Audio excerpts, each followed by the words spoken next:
How do you feel about making this great finale for this epic saga? So there's a lot of pressure there because it's a Toy Story movie, and working with Tom and Tim and Annie is incredible.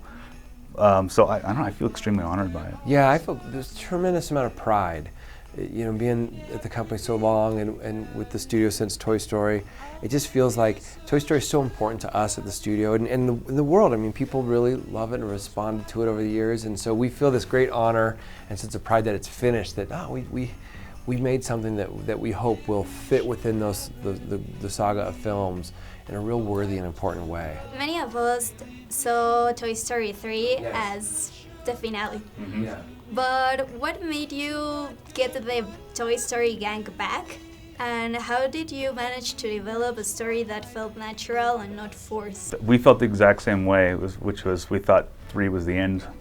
So when we started, that's exactly what we set out to do, which was we don't want to make a story that feels forced. It needs to earn the title of Toy Story 4. It has to acknowledge and support 1, 2, and 3 as well. We're not redoing anything or pretending like something didn't happen. So it needed to fit in perfectly with the first 3. Yeah, Pixar, we just kind of pride ourselves on being the audience, so we only want to make movies that we would go see. And we felt the same about 3, as Josh said, so we had to wait until we had an idea that had enough drama to it and emotion that made us start sitting forward. And then we knew, okay, that's something we want to chase down and make a movie about. And I'm really curious about Forky, because he wasn't born being a toy. So what would you say that does and does not make a toy? And how did they get this sentience that they're alive? It started off as a joke. Like, what if a toy was created by a kid and came to life and has never seen Toy Story 1, 2, or 3, doesn't have the same purpose in life as Woody or Buzz, and it's just like, what is going on here? That was just the beginning of it, and it felt like so much fun. And then the real story purpose of him came out, which was he can question his existence, which makes Woody question his. And that's where it was like, oh, now this character is not just a fun gag, but he's actually supporting Woody and forcing him to think about things. But it's funny you ask those questions because they're such good questions, and instead of us answering them, what we decided to do is just put them in the movie. So we had the characters ask those questions in the movies. They didn't understand it. They've never seen this. Well, we were all really excited when we saw Bo was coming back. Yes. Why did you choose to bring her? And why, well, I know you decided that she would be a lost toy, which is like Woody's greatest fear. Yes. Why did you make that choice?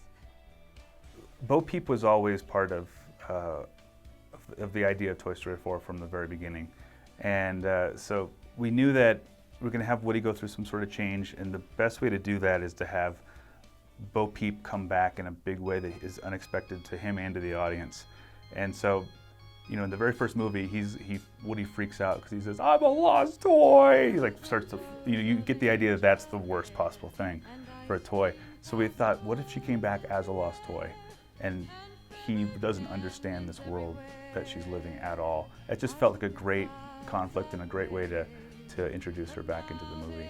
I'm also curious because the last 3 movies, they have a beginning that's like an imaginary scenario, but this one begins with a flashback. What made you do that? We wanted to have it rooted in the Toy Story that you know and love, but shift it just enough so that it felt new and fresh. And going back to, and we tried all kinds of different versions of flashbacks and things, and it just started feeling a little bit too much of the same cadence. We needed to kind of back up and sort of remind people where they were, because this was such a big transition into Bonnie's room.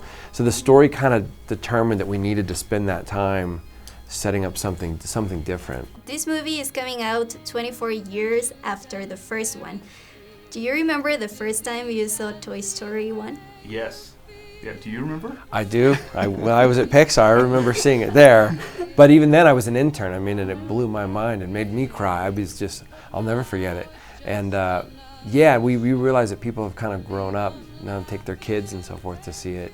So it's literally aged with the audience. Yeah, I saw it with my brother in the theater at our local movie theater, and kind of blew my mind.